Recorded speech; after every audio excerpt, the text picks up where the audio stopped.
નમસ્કાર વિદ્યાર્થી મિત્રો, કેમ છો? આનંદમાં ને? આજે આપણે 11th સાયન્સમાં નેક્સ્ટ ચેપ્ટર નવા ચેપ્ટરની શરૂઆત કરીએ. ચેપ્ટર નંબર 2 પરમાણુય બંધારણ એટલે કે પરમાણુનું બંધારણ. જો જૂના જમાનામાં એવું વિચારવામાં આવતું કે કોઈ પણ દ્રવ્ય છે, કોઈ પણ પદાર્થ છે એ અણુનો બનેલો છે. જેમ કે ચોક એ અણુનો બનેલો છે, CaCO3 ના અણુનો બનેલો છે. એટલે કોઈ પણ દ્રવ્ય એ અણુનું બનેલું છે. કોઈ પણ દ્રવ્ય એ અણુઓનું બનેલું છે. જેમ કે ચોક છે એ CaCO3 ના અણુઓનો બનેલો છે અને અણુ છે એ પરમાણુનું બનેલું છે. અને પરમાણુ વર્ષો પહેલા એવું વિચારતા કે પરમાણુ અવિભાજ્ય છે. દાખલા તરીકે ચોક દ્રવ્ય કહેવાય, એ CaCO3 ના અણુનો બનેલો છે અને CaCO3 નો અણુ કેલ્શિયમ, કાર્બન અને ઓક્સિજનના પરમાણુનો બનેલો છે. આ કેલ્શિયમ, કાર્બન અને ઓક્સિજનના પરમાણુનું વિભાજન થઈ શકે નહીં, એટલે કે પરમાણુ અવિભાજ્ય છે. આવું આપણે 200 વર્ષ પૂર્વે વિચારતા. પણ પછીથી ખ્યાલ પડ્યો, ઇલેક્ટ્રોન, પ્રોટોન અને ન્યુટ્રોનની શોધ થઈ એટલે ખ્યાલ પડ્યો કે પરમાણુનું પણ વિભાજન શક્ય છે. અપરમાણ્વીય કણોમાં ઇલેક્ટ્રોન, પ્રોટોન, ન્યુટ્રોન, બીજા કેટલા પ્રકારના કણો આવેલા હોય જેને આપણે ઓળખતા નથી. જીટા મેસોન, ટાઉ મેસોન, ચાઈ મેસોન, પાઈ મેસોન, કપા મેસોન, એન્ટીપ્રોટોન, પોઝિટ્રોન, ગેવિટ્રોન, ફોટોન, ન્યુટ્રિનો વગેરે વગેરે. બરાબર? પણ એ નામ યાદ રાખવાની જરૂર નથી. તો આ પરમાણુના બંધારણની આપણે વાત કરવાની છે. પરમાણ્વીય બંધારણ, પરમાણુનું બંધારણ. પણ એ તરફ જતા પહેલા થોડી બેઝિક વ્યાખ્યાઓ જોઈએ. એમાં તમને ખ્યાલ છે કોઈ પણ પરમાણુના બંધારણની ચર્ચા કરતા હોઈએ તો પરમાણુ છે એ ગોળાકાર, જેના કેન્દ્રમાં પ્રોટોન અને ન્યુટ્રોન રહેલા છે. તમને ખ્યાલ છે કેન્દ્રમાં શું રહેલું છે? ધન ભારિત પ્રોટોન અને તટસ્થ ન્યુટ્રોન. જ્યારે ઇલેક્ટ્રોન, ઋણ ભારિત ઇલેક્ટ્રોન વર્તુળાકાર પથમાં પરિભ્રમણ કરે છે, જેને આપણે કક્ષા તરીકે ઓળખીએ છીએ. આ કોઈ પણ પરમાણુનું બંધારણ છે. તો હવે આપણે આ ચેપ્ટરમાં જે બેઝિક વ્યાખ્યાઓની જરૂર પડવાની છે એ વ્યાખ્યામાં સૌપ્રથમ પરમાણ્વીય ક્રમાંક, પરમાણ્વીય ક્રમાંક જે પહેલી વ્યાખ્યા પરમાણ્વીય ક્રમાંક, જેને આપણે Z દ્વારા દર્શાવીએ છીએ. પરમાણ્વીય ક્રમાંક એટલે શું?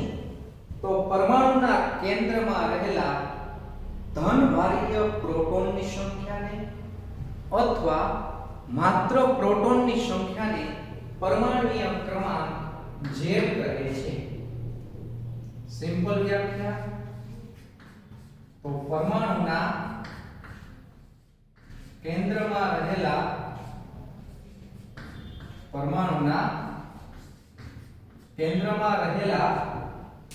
પ્રોટોનની સંખ્યાને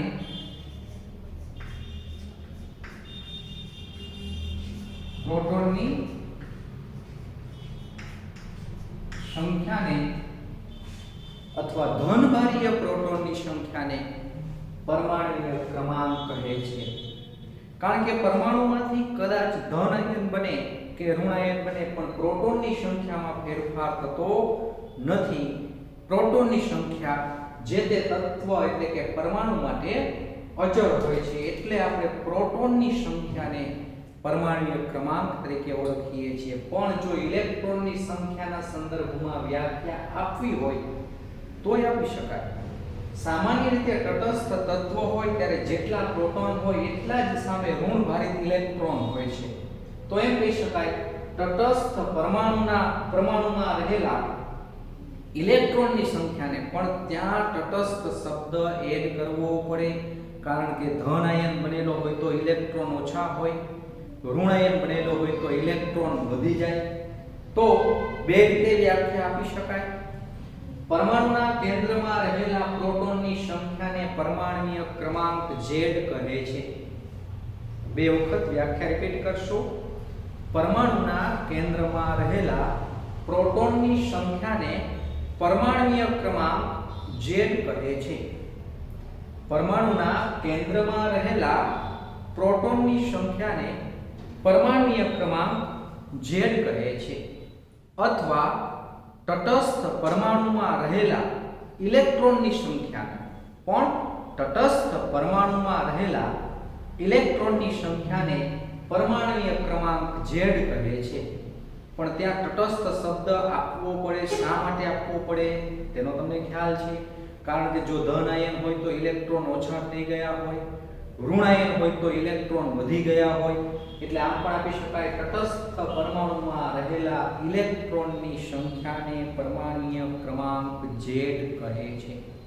આ પહેલી વ્યાખ્યા. અહીંથી હું આ અધૂરું છોડી દઉં છું, તમને ખ્યાલ છે. પરમાણુના કેન્દ્રમાં રહેલા પ્રોટોનની સંખ્યાને પરમાણ્વીય ક્રમાંક Z કહે છે. બીજી વ્યાખ્યા પરમાણ્વીય દળાંક, પરમાણ્વીય ક્રમાંક અને હવે પરમાણ્વીય દળાંક, જેને કેપિટલ A દ્વારા દર્શાવશું અથવા કહી શકાય દળ ક્રમાંક અથવા કહી શકાય ન્યુક્લિયોન્સ. જો શબ્દ પરથી ખ્યાલ પડશે, ન્યુક્લિયસમાં જે બેઠા છે અથવા જે દળ માટે કે ભારાંક શબ્દ આપેલો હોય, પરમાણ્વીય ભારાંક, દળ માટે, ભાર માટે જે જવાબદાર છે તેને દળાંક અથવા દળ ક્રમાંક અથવા ન્યુક્લિયોન્સ કહે છે. પરમાણુના કેન્દ્રમાં રહેલા પ્રોટોન અને ન્યુટ્રોનની કુલ સંખ્યાને પરમાણ્વીય દળાંક, પરમાણ્વીય ભારાંક, દળ ક્રમાંક અથવા ન્યુક્લિયોન્સ કહે છે. વ્યાખ્યા આ રીતે: પરમાણુના કેન્દ્રમાં રહેલા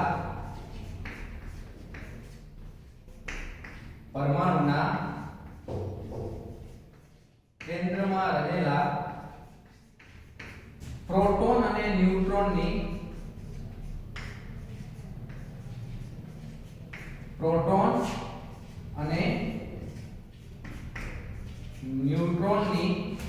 કુલ સંખ્યાને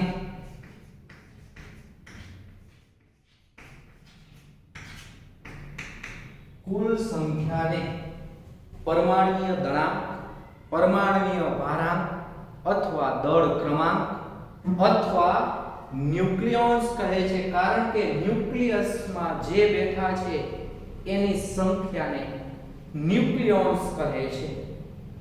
હવે તમને ખ્યાલ છે ન્યુક્લિયસમાં કોણ બેઠું છે? પ્રોટોન અને ન્યુટ્રોન, જે માત્ર દળ માટે જવાબદાર છે, રાસાયણિક પ્રક્રિયા માટે જવાબદાર નથી. રાસાયણિક પ્રક્રિયા માટે ઇલેક્ટ્રોન જવાબદાર છે. આયોનિક બંધ બને તો ઇલેક્ટ્રોનની આપલે થાય, સહસંયોજક બંધ બને તો ઇલેક્ટ્રોનની ભાગીદારી થાય. એટલે રાસાયણિક પ્રક્રિયાઓ માટે મોટે ભાગે ઇલેક્ટ્રોન જવાબદાર છે. તો પ્રોટોન અને ન્યુટ્રોન દળ માટે જવાબદાર છે. માટે પ્રોટોન અને ન્યુટ્રોનની કુલ સંખ્યાને દળ ક્રમાંક, પરમાણ્વીય દળાંક, પરમાણ્વીય ભારાંક અથવા ન્યુક્લિયોન્સ કહે છે. સિમ્પલ વ્યાખ્યા છે, સરળ વ્યાખ્યા છે. નેક્સ્ટ એના પછીની ત્રીજી વ્યાખ્યા તરફ જઈએ. પણ એ વ્યાખ્યા તરફ જઈએ એ પહેલા કોઈ તત્વને આપણે દર્શાવવું હોય, કોઈ તત્વ, તો ધારો કે કોઈ તત્વ x કોઈ તત્વ છે, x કોઈ તત્વ છે. ડાબી બાજુ નીચે પરમાણ્વીય ક્રમાંક Z લખવામાં આવે છે અને ડાબી બાજુ ઉપર પરમાણ્વીય ભારાંક અથવા પરમાણ્વીય દળાંક, આ ક્રમાંક અને આ દળાંક. સુપરસ્ક્રિપ્ટ કહેવાય અને સબસ્ક્રિપ્ટ કહેવાય અંગ્રેજીમાં. સુપરસ્ક્રિપ્ટ તરીકે પરમાણ્વીય ભારાંક, અને પરમાણ્વીય ભારાંક એટલે વિદ્યાર્થી મિત્રો તમને ખ્યાલ છે પ્રોટોન અને ન્યુટ્રોનની સંખ્યાનો સરવાળો જ્યારે પરમાણુય ક્રમાંક એટલે પ્રોટોન અથવા ઇલેક્ટ્રોનની સંખ્યા તટસ્થ તત્વ હોય એની વાત થાય છે. જો ઉપર મેં કઈ ભાર મૂકેલો નથી એટલે પ્રોટોન અથવા ઇલેક્ટ્રોનની સંખ્યા. શું કહેવા માંગે છે આખી ઘટના સમજવાનો પ્રયત્ન કરીએ. આ એ શું છે?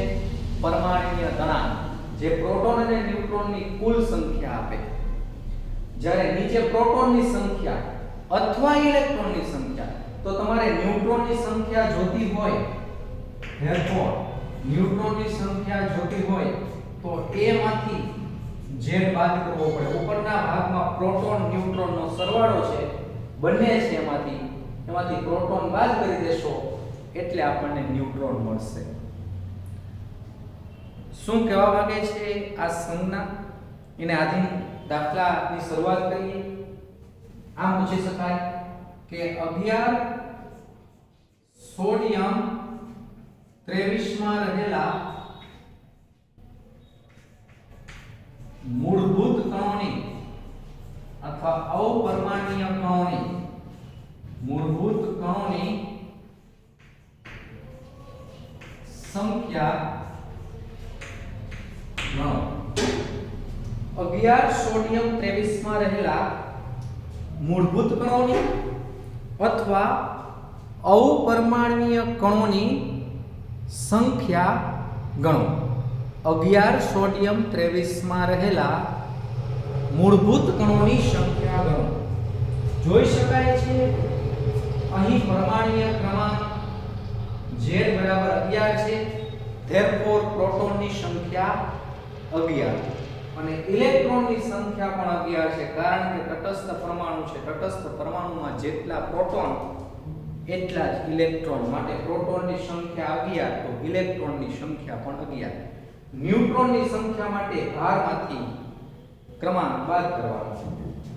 આ રીતે લખવાનું છે. અહીં 11 સોડિયમ 23 માં પરમાણુય ક્રમાંક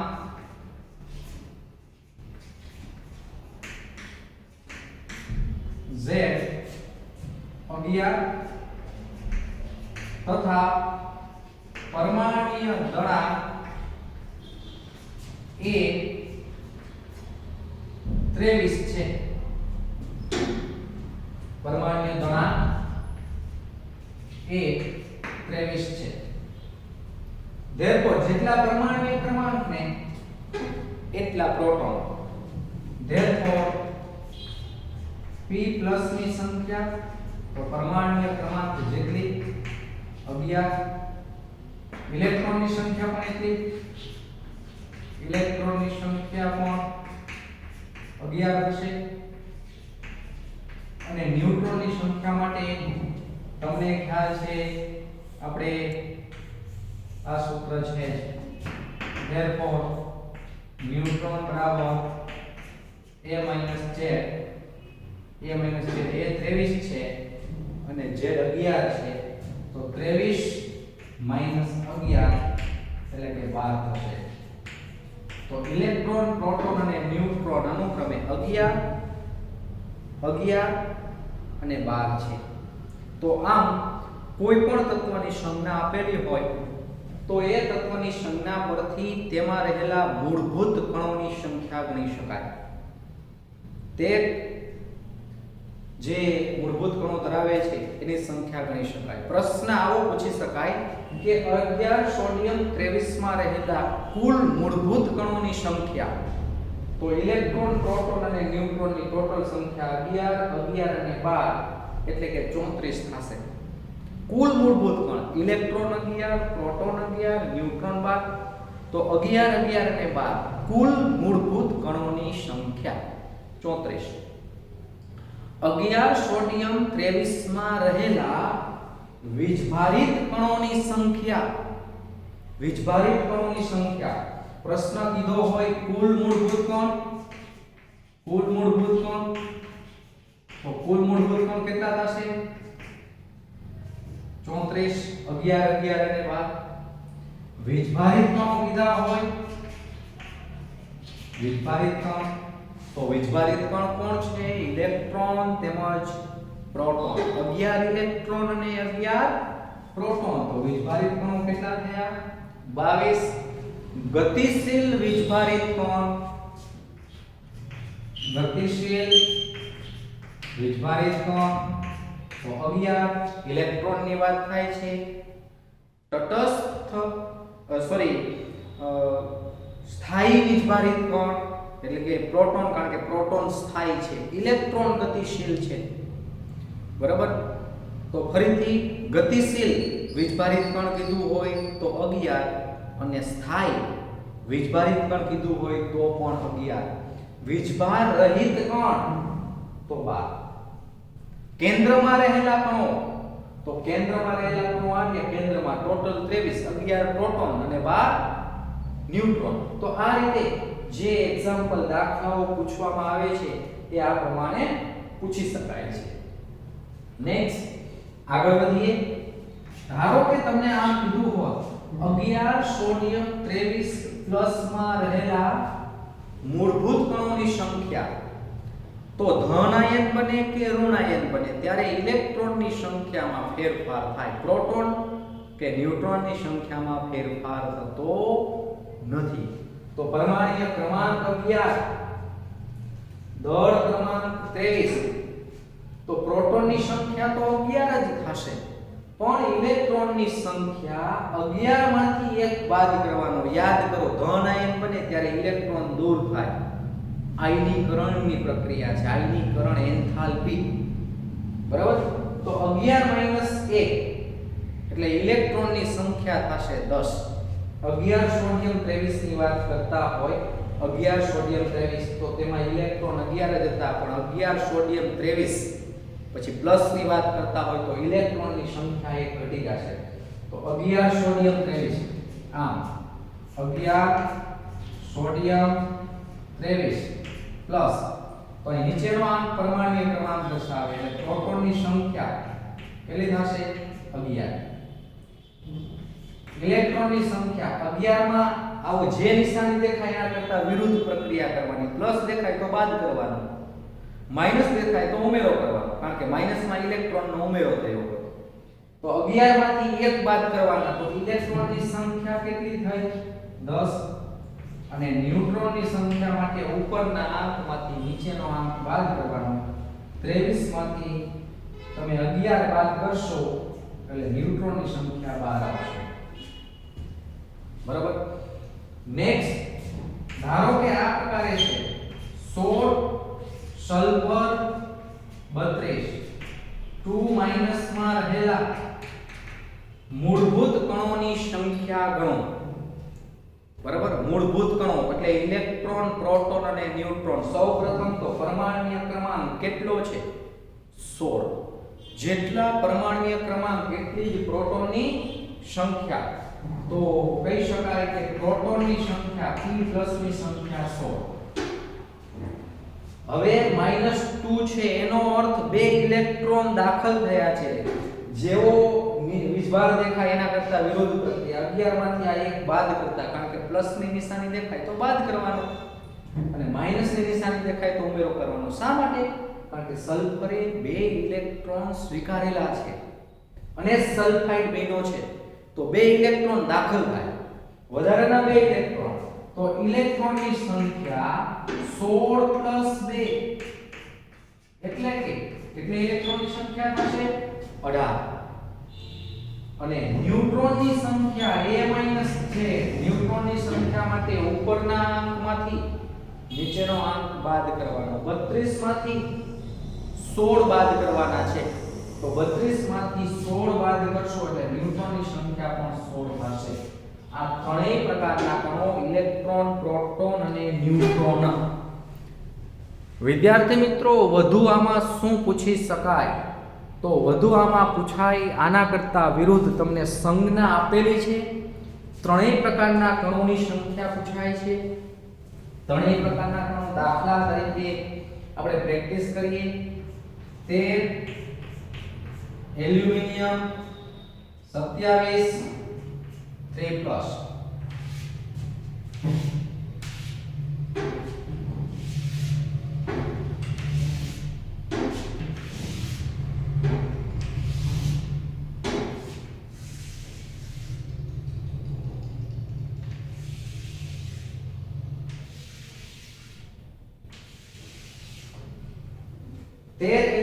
27 3 plus next 19 potassium 39 K plus 92 uranium 235 next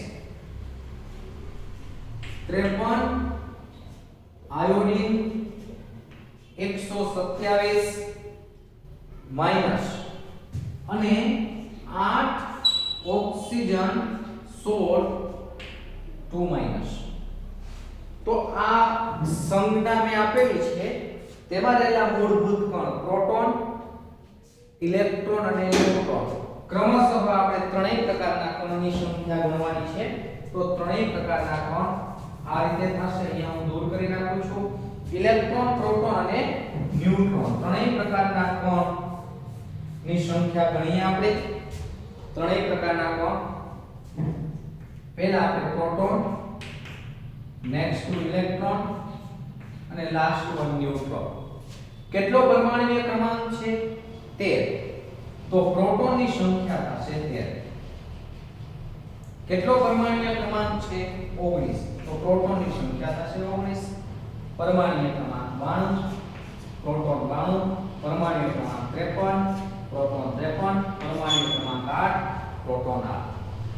હવે ઇલેક્ટ્રોનની સંખ્યા 3 ઇલેક્ટ્રોન ગુમાવેલા છે. ધન આયનનો અર્થ એ થશે 3 ઇલેક્ટ્રોન ગુમાવેલા છે. 3 ઇલેક્ટ્રોન ઓછા પ્રોટોન કરતા. 13 માંથી 3 બાદ કરવાના. જેવી નિશાની દેખાય એના કરતા વિરુદ્ધ પ્રોસેસ કરવાની. પ્લસ દેખાય છે તો આમાંથી બાદ કરવાના. 13 માંથી 3 બાદ થાય તો ઇલેક્ટ્રોનની સંખ્યા 10. 19 માંથી 1 બાદ થાય તો 18 ઇલેક્ટ્રોન થશે. 92 માંથી કંઈ બાદ કરવાનું નથી. જો આ તટસ્થ છે, તટસ્થમાં ઇલેક્ટ્રોન ને પ્રોટોન હંમેશા સમાન હોય. 92 માંથી 0 બાદ કરવાના છે. 92 માં 0 ઉમેરવાના છે. જેમ કયો તેમ 53 માઈનસ અહીંયા દેખાય છે. માઈનસ દેખાય તો શું કરવાનું? સરવાળો પ્લસ કરવાનો. 53 માં 1 નો ઉમેરો કરો તો સંખ્યા થશે 54. બરાબર. નેક્સ્ટ 8 માં 2 બાદ કરવાના કે ઉમેરવાના? માઈનસ છે તો ઉમેરવાના. તો ઇલેક્ટ્રોનની સંખ્યા થશે 10. ન્યુટ્રોનની સંખ્યા ઉપર નાખવાથી નીચેનો બાદ કરી નાખો. 27 માંથી 13 બાદ કરો, ન્યુટ્રોનની સંખ્યા થશે 14. 39 માંથી 19 બાદ કરો 20. 235 માંથી 92 બાદ કરો 235 92 એટલે કે 143. 127 માંથી 53 બાદ કરો, 127 માંથી 53 બાદ કરો એટલે 74 આવશે. 74 આવશે ન્યુટ્રોન. અને નેક્સ્ટ 16 માંથી 8 બાદ કરો એટલે ન્યુટ્રોનની સંખ્યા આવશે 8. તો વિદ્યાર્થી મિત્રો આ પ્રમાણે આપણને ઘણી વખત એ તત્વની સંજ્ઞા આપેલી હોય. તો તત્વની સંજ્ઞા આપેલી હોય એના પરથી આપણને મૂળભૂત કણોની સંખ્યા ગણો એવું પૂછી શકાય. અથવા પૂછી શકાય કે 13 એલ્યુમિનિયમ 27 3 પ્લસ માં રહેલા કુલ મૂળભૂત કણોની સંખ્યા. તો ટોટલ મૂળભૂત કણની સંખ્યા 13, 10 અને 14. 13 ને 14 27 ને 10 37 થશે. કુલ મૂળભૂત કણોની સંખ્યા 37. નેક્સ્ટ વીજભારિત કણોની સંખ્યા. બે વીજભારિત કણ છે પ્રોટોન અને ઇલેક્ટ્રોન. તો વીજભારિત કણોની સંખ્યા 23 થશે. વીજભારિત કણોની સંખ્યા. ગતિશીલ વીજભારિત કણ. તો કોણ ગતિશીલ છે? પ્રોટોન છે કે ઇલેક્ટ્રોન છે? તો ઇલેક્ટ્રોન. તો વીજભારિત અને ગતિશીલ વીજભારિત તો 10 થશે અને સ્થાયી વીજભારિત તો 13 થશે. ન્યુક્લિયસ માં રહેલા કણ પૂછાય તો 27 થશે. 13 પ્રોટોન અને 14 ન્યુટ્રોન. તો વિદ્યાર્થી મિત્રો આ પ્રકારે પ્રશ્નો પૂછાય છે અને એ પ્રશ્નને આધીન આપણે આ પ્રકારે જવાબ આપવાના થાય છે. એના કરતા વિરુદ્ધ પણ પૂછાય છે. કોઈ એક સ્પીસીઝમાં કોઈ એક સ્પીસીઝમાં પ્રોટોન, ઇલેક્ટ્રોન અને ન્યુટ્રોન અનુક્રમે કોઈ એક સ્પીસીઝમાં પ્રોટોન, ઇલેક્ટ્રોન અને ન્યુટ્રોન અનુક્રમે 11, 10 અને 12 છે તો તેને શું સંજ્ઞા આપશો? સ્પીસીઝ એટલે અણુ, પરમાણુ કે આયન, બીજું કાંઈ નહીં. અણુ, પરમાણુ કે આયન છે તેને સ્પીસીઝ કહેવામાં આવે છે. તો સૌપ્રથમ તો પ્રોટોનની પૂંછડી પકડવાની. પ્રોટોનની પૂંછડી પકડવાની. How many protons are there? 11. કેટલા પ્રોટોન છે? 11. સૌપ્રથમ શરૂઆત પ્રોટોનથી કરવાની. પ્રોટોનની સંખ્યા 11 છે, માટે 11 પરમાણ્વીય ક્રમાંક ધરાવતું તત્વ સોડિયમ થશે. નામ લખી નાખવાનું 11 સોડિયમ. જો પ્રોટોનની સંખ્યા 12 હોત તો મેગ્નેશિયમ, 12 પરમાણ્વીય ક્રમાંક મેગ્નેશિયમનો છે. જો પ્રોટોનની સંખ્યા 13 હોત, તો એલ્યુમિનિયમ. તો સૌપ્રથમ પ્રોટોનથી શરૂઆત કરવાની. તો 11 સોડિયમ. બરાબર. નેક્સ્ટ, પ્રોટોન કરતા 1 ઇલેક્ટ્રોન ઓછો છે. પ્રોટોન કરતા 1 ઇલેક્ટ્રોન ઓછો છે, મીન્સ 1 ઇલેક્ટ્રોન ગુમાવેલો છે. અહીંયા ધન આયન મૂકી દેવાનો. પ્રોટોન અને ન્યુટ્રોનની સંખ્યાનો સરવાળો 11 અને 12 23 ઈ સરવાળો અહીંયા મૂકવાનો છે. તો આમ થશે. અહીંયા આપણે ઓલરેડી એ જે ગણતરી કરાવેલી છે, બરાબર, એના કરતા વિરુદ્ધ ત્યાં તમને સંજ્ઞા આપેલી મૂળભૂત કણોની સંખ્યા ગણતા હતા. અહીંયા મૂળભૂત કણની સંખ્યા આપી દીધી છે, સંજ્ઞા કહેવાનું છે. નેક્સ્ટ, હજુ એકાદ બે પ્રયત્ન માટે. કોઈ એક સ્પીસીઝમાં, દાખલા તરીકે પ્રોટોન, ઇલેક્ટ્રોન, ન્યુટ્રોન, તમારે એની સંજ્ઞા લખવાની છે. 8 પ્રોટોન છે, 10 ઇલેક્ટ્રોન છે અને 8 ન્યુટ્રોન છે. તો શું સંજ્ઞા આપશો? સૌપ્રથમ તો પ્રોટોન કેટલા? 8 પરમાણ્વીય ક્રમાંક ધરાવતું તત્વ ઓક્સિજન. ઇલેક્ટ્રોનની સંખ્યા 2 વધી ગઈ એટલે 2 ઇલેક્ટ્રોન મેળવેલા છે, -2. બરાબર. પ્રોટોન અને ન્યુટ્રોનની સંખ્યાનો સરવાળો 100. એટલે આ રીતે લખવાનું છે 8 ઓક્સિજન 16 2 -.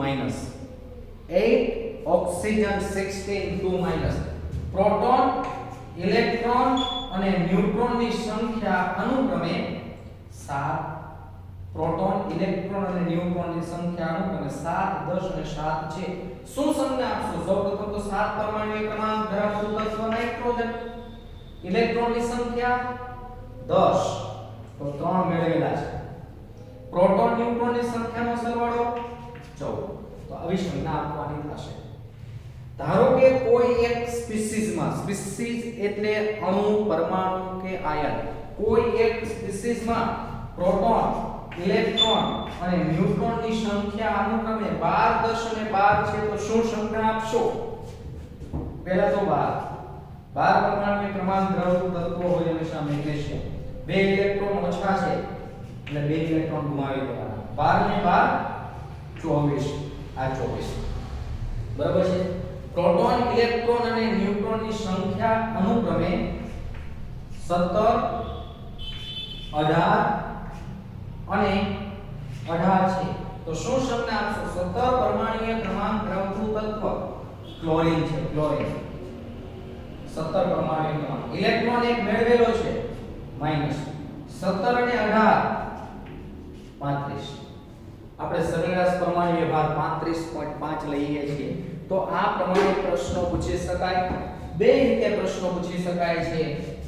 જો મૂળભૂત કણની સંખ્યા આપે તો સંજ્ઞા મેળવવાનું હોય, અને જો તમને સંજ્ઞા આપેલી હોય તો મૂળભૂત કણોની સંખ્યા તમારે મેળવવાની થઈ શકે. આને હું અત્યારે રિમૂવ કરું છું. આગળ વધીએ. અહીંયા પણ એ રીતે પ્રશ્ન પૂછી શકાય. બરાબર. જે અહીંયા ચર્ચા કરી છે એ ચર્ચાને અહીંયા આપણે રિપીટ કરીએ. ઇલેક્ટ્રોન, પ્રોટોન અને ન્યુટ્રોનની સંખ્યાના સંદર્ભમાં સરળ પરમાણુ ક્રમાંક 13 પરમાણુ ક્રમાંક ધરાવતું તત્વ એલ્યુમિનિયમ. 3 ઇલેક્ટ્રોન ઓછા છે, 3 પ્લસ 13 અને 14 27. ઉપર પ્રોટોન, ન્યુટ્રોનનો સરવાળો હોય. પરમાણુ ક્રમાંક 19 પરમાણુ ક્રમાંક ધરાવતું તત્વ પોટેશિયમ. 1 ઇલેક્ટ્રોન ઓછો છે એટલે કે પ્લસ 19 અને 20 39 39. 92 પરમાણુ ક્રમાંક ધરાવતું તત્વ યુરેનિયમ. ઇલેક્ટ્રોનની સંખ્યા પણ પ્રોટોનની સંખ્યા જેટલી છે એટલે તટસ્થ થશે, પણ ન્યુટ્રોનની સંખ્યા અને પ્રોટોનની સંખ્યાનો સરવાળો 235 થશે. 235 થશે. 53 આયોડિન -53 અને 74 નો સરવાળો કરશો તો 127 થશે. 127. 8 પરમાણુની ક્રમાંક ધરાવતું તત્વ ઓક્સિજન 2 ઇલેક્ટ્રોન મેળવેલા છે. 2 8 અને 8 16. તો આ પ્રકારે બે રીતે પ્રશ્ન પૂછી શકાય. જો તમને સંજ્ઞા આપેલી હોય તો એ સંજ્ઞા પરથી મૂળભૂત કણોની સંખ્યા, ઇલેક્ટ્રોન, પ્રોટોન અને ન્યુટ્રોનની સંખ્યા, અથવા જો તમને સંજ્ઞા આપેલી હોય ઇલેક્ટ્રોન, પ્રોટોન અને ન્યુટ્રોનની સંખ્યા મેળવી શકાય, અને ઇલેક્ટ્રોન, પ્રોટોન, ન્યુટ્રોનની સંખ્યા આપેલી હોય તો સંજ્ઞા મેળવી શકાય છે. નેક્સ્ટ એના પછી આગળ વધીએ.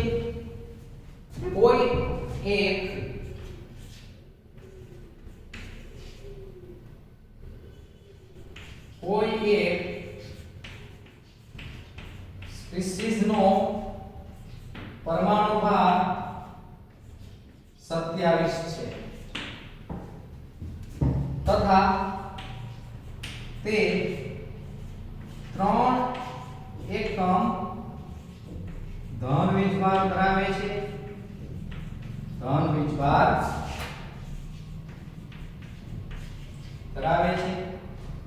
તેમાં ઇલેક્ટ્રોન કરતા ન્યુટ્રોનની સંખ્યા 40% વધુ હોય તો તેને યોગ્ય સંજ્ઞા આપો. સારો પ્રશ્ન છે.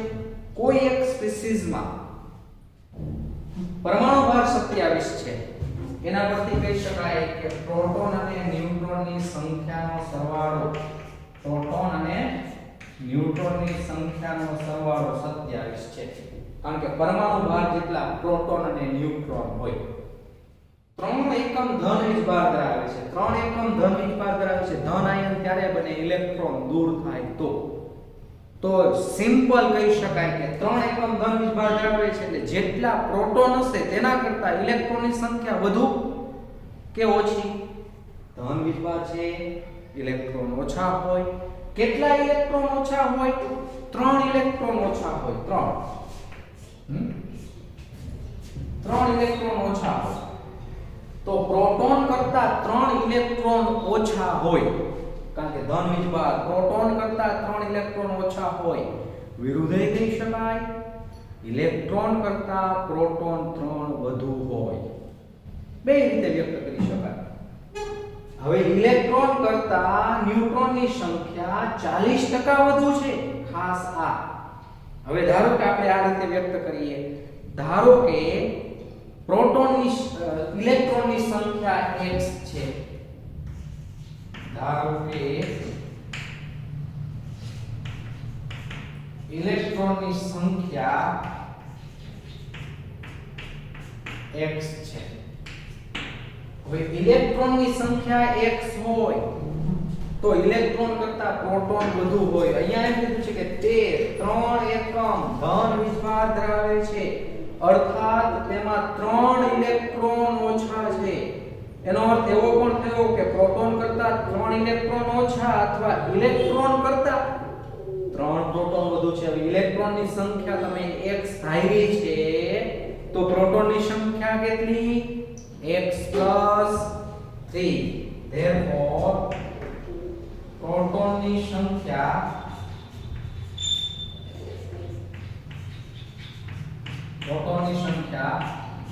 x + 3 થશે. કારણ કે 3 એકમ ધન વીજભાર ધન આયન તો હોય ઇલેક્ટ્રોન ઓછા પ્રોટોન કરતા, ઋણ આયન તો હોય ઇલેક્ટ્રોન વધુ પ્રોટોન કરતા. બરાબર ખ્યાલ મેળવો આટલો? 3 એકમ ધન વીજભાર અર્થાત ઇલેક્ટ્રોન ઓછા, ઇલેક્ટ્રોનની સંખ્યા x હોય તો પ્રોટોનની સંખ્યા x + 3. બરાબર પ્રોટોન x + 3 છે ઇલેક્ટ્રોન એના કરતા 3 ઓછા થઈ ગયા, x થઈ ગયા. બરાબર. હવે ન્યુટ્રોનની સંખ્યાના સંદર્ભમાં વાત કરીએ. ઇલેક્ટ્રોન કરતા ન્યુટ્રોન 40% વધુ છે. ટકાવારી હંમેશા 100 આપે. 100 ઇલેક્ટ્રોન હોય ત્યારે 40 ન્યુટ્રોન વધુ. જો 100 ઇલેક્ટ્રોન હોય તો 40 ન્યુટ્રોન વધુ.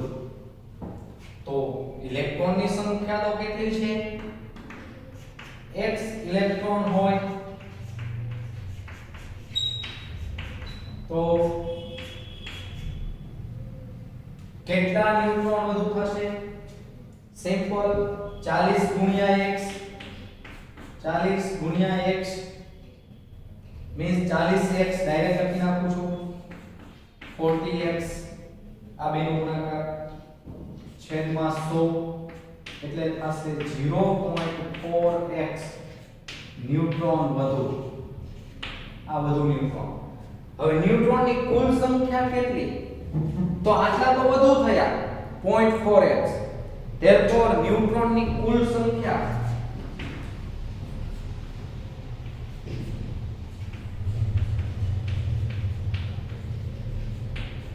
એક તો ઇલેક્ટ્રોન જેટલા પ્લસ આ વધારાના છે. જો આટલા જ નથી, એમ કીધું કે 40% વધુ. 100 ઇલેક્ટ્રોન હોય ને તો 40% ન્યુટ્રોન વધુ છે. આ તો માત્ર વધારો આવ્યો છે, 0.4x વધારે છે.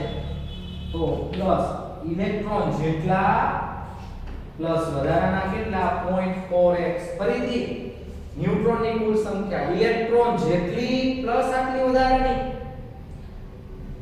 ન્યુટ્રોનની સંખ્યા ઇલેક્ટ્રોન જેટલી પ્લસ 0.4x વધુ. આ 40% વધુ થયો. આટલો ભાગ વધુ, આટલો ભાગ વધુ 0.4x વધુ. તો હવે કહી શકાય therefore હવે આપણી પાસે સૂત્ર છે જ આ સૂત્ર proton plus neutron equal to 27. આ સૂત્રમાં પ્રોટોનની સંખ્યા મૂકી દો અને ન્યુટ્રોનની સંખ્યા મૂકી દો. ટોટલ 27. કેમ ખબર પડી? કારણ કે પરમાણુ ભાર 27. હવે આપણી પાસે આવું સૂત્ર તો છે જ. Proton plus neutron equal to 27. Proton plus neutron equal to 27. પ્રોટોનની સંખ્યા કેટલી? પ્રોટોનની સંખ્યા કેટલી છે? સિમ્પલ x 3 જેટલા પ્રોટોન છે પ્લસ ન્યુટ્રોનની સંખ્યા કેટલી? x 0.4x. આ બે થઈને થશે 1.4x. 1x 1x 0.4x. તો બે થઈને x ની સંખ્યા કેટલી થઈ? તો 1.4x થયા. 1.4x 1.4x 1.4x equal to 27. આ બેનો સરવાળો કરો x 1.4x એટલે કે 2.4x.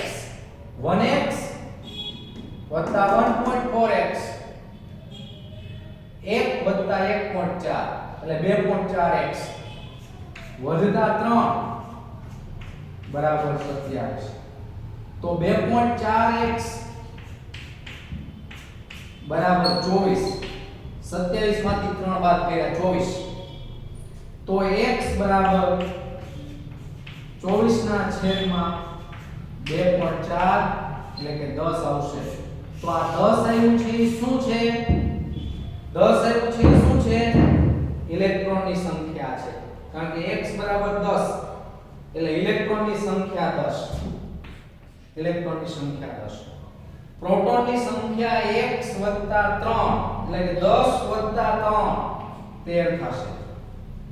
તો હવે આને સંજ્ઞા આપવી હોય તો મેં તમને હમણાં જ કીધું પ્રોટોનની પૂંછડી પકડવાની. પ્રોટોન કેટલા છે? 13. તો 13 પરમાણુ ક્રમાંક ધરાવતું તત્વ એલ્યુમિનિયમ. પ્રોટોનની સંખ્યા કેટલી છે?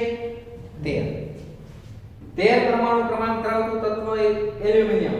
હવે પ્રોટોન કરતા ઇલેક્ટ્રોન ઓછા છે, 3 ઓછા છે. પ્રોટોન કરતા ઇલેક્ટ્રોન ઓછા છે, 3 ઓછા છે, તો વીજભાર મૂકવાનો 3+. આ 3 એકમ ધન વીજભાર અને ટોટલ પરમાણુ ભાર છે 27. તો 27 ને અહીંયા મૂકવાનું, તો આપણે એને સંજ્ઞા આપશું 13 એલ્યુમિનિયમ 27 3+, 13 એલ્યુમિનિયમ 27 3+. તો આ પ્રમાણે વાક્ય આપેલું હોય તો આવા દાખલાઓ પૂછી શકાય, આ પ્રકારે એક્ઝામ્પલ પૂછી શકાય. 13 એલ્યુમિનિયમ 27 3+. બરાબર છે. તો વિદ્યાર્થી મિત્રો આપણે આ પ્રકારે તૈયારી કરવાની છે. હજુ આમાં વ્યાખ્યાઓ બાકી છે. આ ચેપ્ટરમાંથી માત્ર આપણે 2 વ્યાખ્યા લીધી છે. બાકી મૂળભૂત કણો, ઇલેક્ટ્રોન, પ્રોટોન અને ન્યુટ્રોનની સંખ્યાની ગણતરીની ચર્ચા કરેલી છે. વધારાની વ્યાખ્યા, આઇસોટોપ્સ, આઇસોબાર, બરાબર છે, આ બધી જ સંખ્યા, આ બધી જ વ્યાખ્યાઓ આપણે નેક્સ્ટ લેક્ચરમાં જોવાના છીએ. તો આટલું તમારે તૈયાર કરવાનું છે. અહીંયા સુધી આપણે રાખીએ છીએ. બરાબર? ઓકે. આ બધું વ્યવસ્થિત બીજા ચેપ્ટરમાં પરમાણ્વીય બંધારણ એટલે કે પરમાણુના બંધારણમાં આવે છે. આ બધું તમારે તૈયાર કરવાનું છે.